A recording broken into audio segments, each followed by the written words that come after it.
Some nights, you sit in silence, yet the noise inside your head is deafening. You scroll endlessly, trying to feel something: connection, joy, escape, but everything feels hollow. It's not the world that's distant. It's you who feels unseen, unheard, untouched. And that's what cuts the deepest, not being alone, but feeling like you don't matter. Have you noticed how you can be surrounded by people and still feel completely alone? Like your soul is locked in a room no one has the key to? Why is it that when the lights go out, the sadness grows louder? Why does life feel heavy even when nothing seems wrong on the outside? A man once spent years in chains, beaten, enslaved, cast out from society. But he didn't break. He didn't crumble. That man was Epictetus. He taught the world that freedom doesn't begin when we escape people. It begins when we escape the belief that others define our worth. Loneliness, as harsh as it feels, is often just a shadow of a deeper misunderstanding, that we must be seen by others to be complete. Let me welcome you to Book Boost. Here, we don't hand out shallow motivation. We bring you timeless wisdom that pierces through the noise. If you've ever felt like no one understands your pain or your silence, stay with us. Like, comment, share, and subscribe so you never miss what could be the shift your soul's been waiting for. And please, drop down your one thought on believe in yourself in the comments. Someone out there may need your words more than you think. Now listen closely. This part is not just an introduction. It's a mirror. Because what you're going through is not weakness. It is the fire where strength is born. The Stoics never promised that life would be kind. They only promised that you could face it with unshakable calm. Loneliness does not come from the absence of people. It comes from the absence of purpose. Marcus Aurelius, the great Roman emperor, wrote to himself in the middle of war, "You have power over your mind, not outside events. Realize this, and you will find strength." This was not a metaphor. It was his medicine. When grief knocked, he answered with discipline. When sorrow whispered, he replied with reason. In this video, we walk alongside those ancient souls, not to escape reality, but to master it. We do not numb the pain. We transform it. Together, we will uncover 12 Stoic remedies, not theories, but weapons forged in fire, to help you stand taller, feel deeper, and walk forward with quiet power. Because you were never meant to be broken. You were meant to rise. There are moments in life when it feels like the world has quietly stepped away. The phone is silent. The door remains unopened. People pass by, busy in their lives, and you're simply there, unnoticed. It's easy to believe something is wrong with you. It's easy to question your worth when no one seems to need you, speak to you, or even look your way. But here's the truth the world often hides. Solitude is not punishment. It is training. Most people fear being alone because they believe it reflects their value. They think, if no one calls me, I must be unimportant. If no one checks on me, I must be forgettable. This is not truth. This is emotion, powerful, deceptive emotion that clouds the mind and buries reason. The Stoics saw this clearly. They didn't run from loneliness. They studied it. They sat with it. And then, they used it. To a Stoic, being alone is not a verdict. It is an opportunity to return to yourself. You are not incomplete without others. You are simply unfamiliar with your own company. You are not broken because you feel pain. You are human. And if you feel empty right now, it is not because you lack love from others. It is because you have not learned to build strength inside your own soul. Think of a tree growing on the edge of a cliff, where the wind is cruel and the rain is sharp. That tree has no shelter, no protection, but it grows. Its roots go deeper. Its branches stretch with defiance. It learns to stand because it must. And in that harshness, it becomes unshakable. That is what solitude can do to a person willing to face it. Seneca, the Roman Stoic, once said, "A wise man is content with himself." This is not arrogance. It is freedom. Most people are prisoners of attention. Their emotions rise and fall based on who responds, who praises, who listens. But a Stoic learns to quiet that need. He does not wait to be seen. He sees himself clearly. And that clarity becomes his armor. When you are alone, ask yourself, not why the world has turned away, but what this moment is asking you to become. Maybe this is your time to build, to study, to sharpen. The greatest Stoics did not rise in comfort. They rose in hardship. Marcus Aurelius carried the weight of an empire on his shoulders. He watched friends die, faced betrayal, sickness, war, and still wrote daily reminders to himself about being just, calm, and disciplined. He didn't do this to impress anyone. He did it to keep himself from collapsing. So if your life feels quiet, if the silence is stretching, don't run from it. Enter it with courage. Let it be your teacher. You do not need noise to be alive. You do not need applause to be enough. You need clarity. You need reason. You need a mind that does not collapse under the pressure of emptiness. Sit in the silence. Breathe deeply. Notice the thoughts that come. Most of them are not your enemies. They are messengers, showing you where your wounds are. Some will whisper lies, like, "You're not enough," or "No one cares." Do not argue with them. Do not shout back. Just respond like a Stoic, with reason. Ask, "Is this true?" Most times, it is not. You cannot control who enters or leaves your life, but you can control how you respond. That is power. That is the power loneliness gives when you stop fearing it. It gives you time to build yourself without distraction. Time to strengthen your mind, your skills, your habits. Time to ask difficult questions. What do I value? What kind of life do I want to build? What kind of person must I become to endure the storms of life? And you will find, if you keep walking forward with discipline, that one day the loneliness will not sting the same way. Because you will no longer see it as abandonment. You will see it as training. You are not here to be rescued. You are here to be forged. The Stoics didn't hope for comfort. They prepared for challenge. And that is why they were never truly broken, because they knew how to stand alone.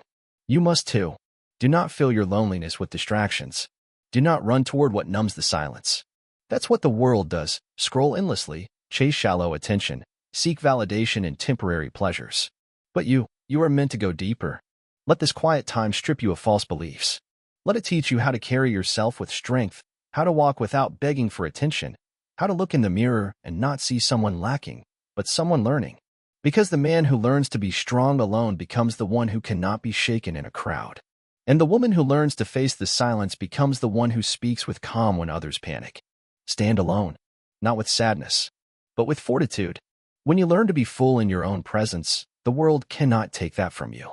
And the moment you no longer need others to complete you, then, and only then, do you become free. This is the gift of solitude.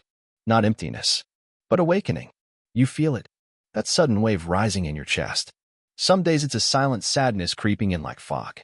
Other days it's anger, hot and blinding. There are times when fear wraps itself around your thoughts and whispers lies. You're not enough. You'll never be okay.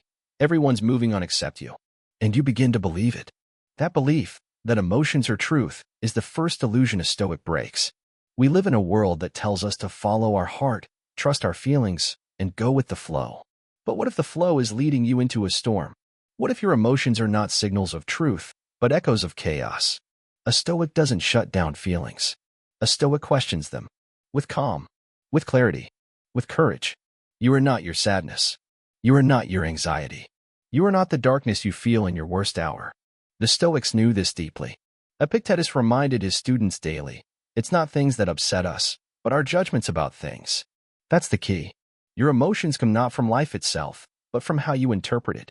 Lose a job, feel like a failure. Get rejected, believe you're unworthy. But look again. Did the job define you? Did one person's opinion rewrite your entire value? No. But your emotions made it feel that way. And that's the danger.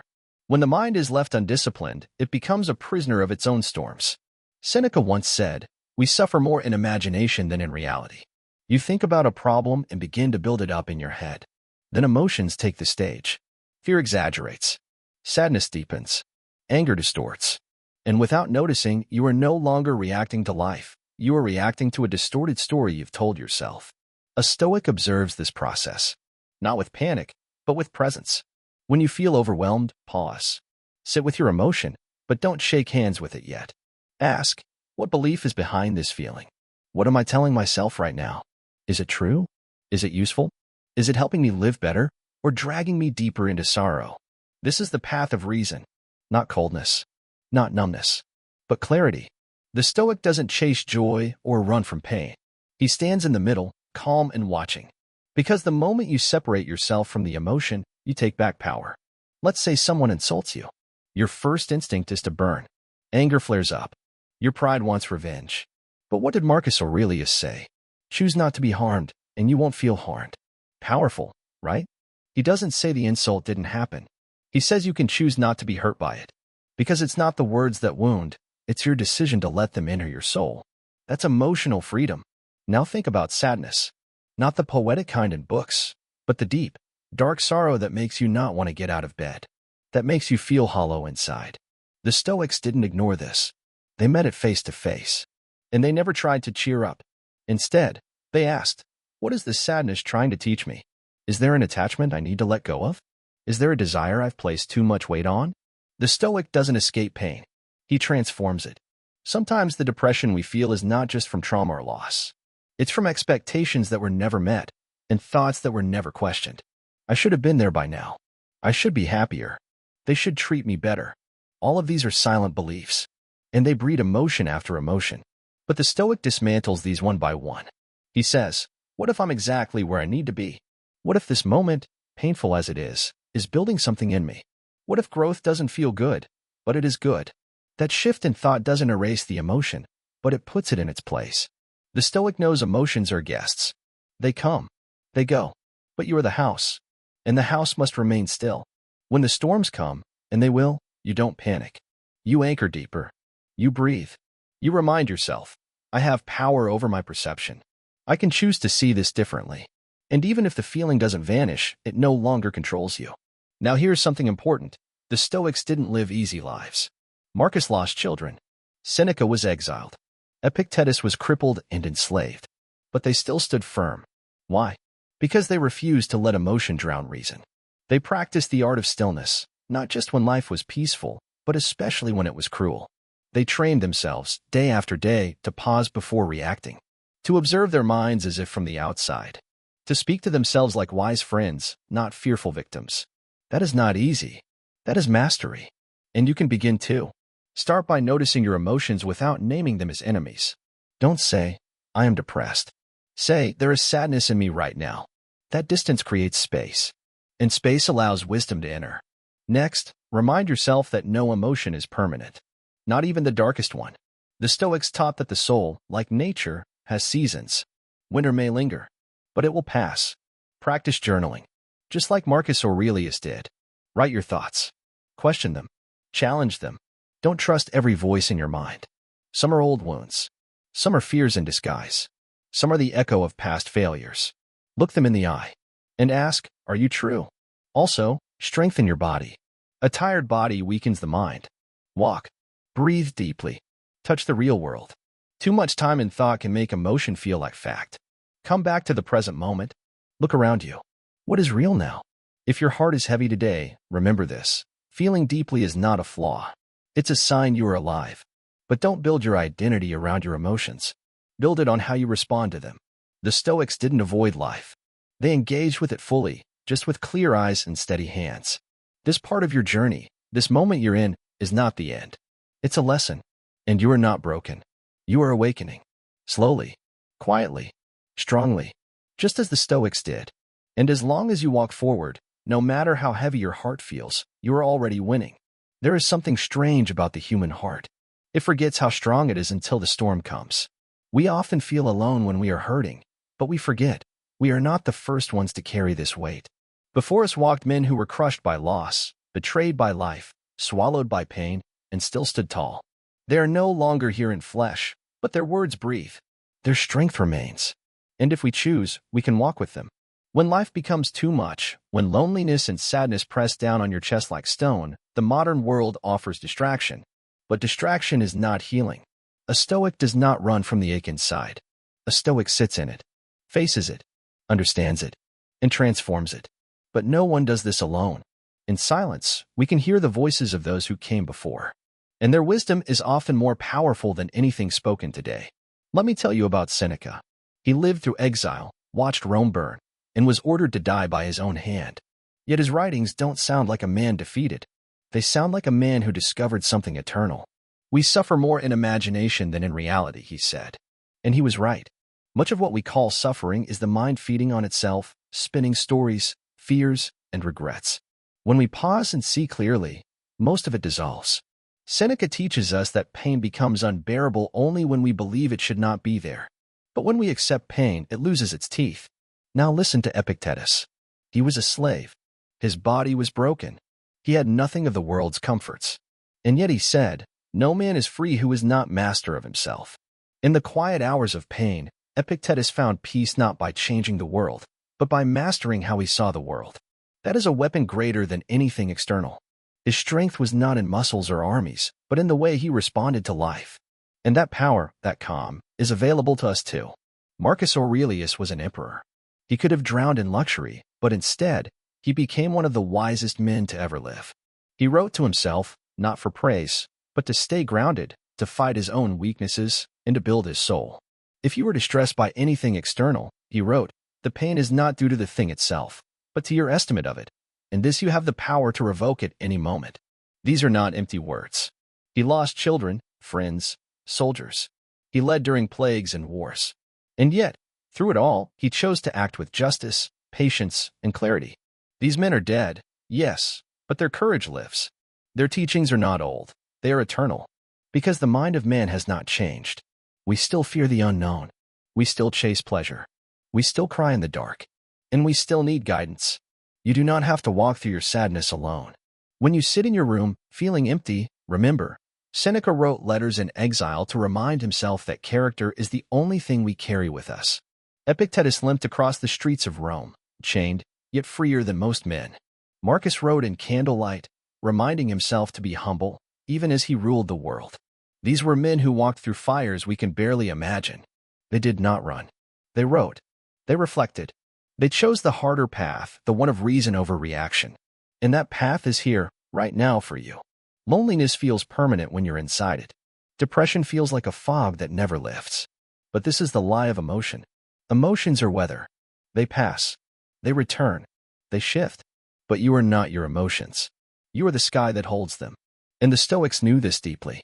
They taught that we are not destroyed by events, but by our opinion of events. Change that opinion, and the whole world changes with it. We do not heal by drowning our pain in noise.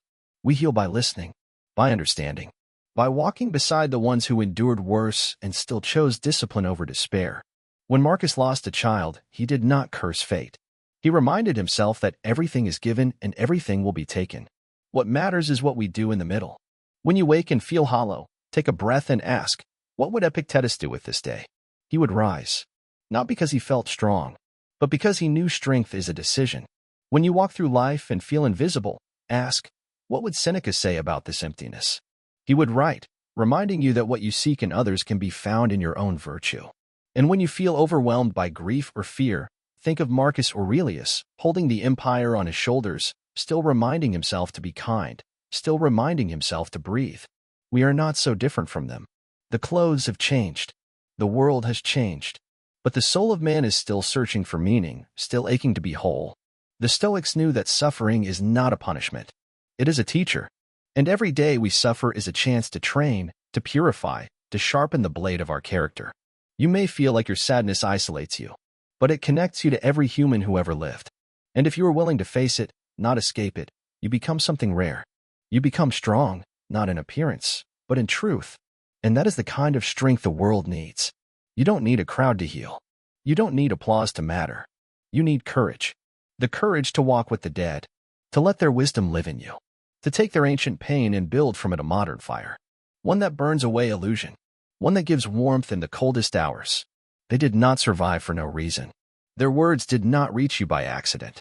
You are reading this now because something inside you is ready to rise. Not loudly, not with fanfare, but silently, steadily, like a flame that refuses to die. So walk with them. Let the ancient voices be your company. Let their discipline be your strength. Let their pain become your path. Because they did not fall. And neither will you.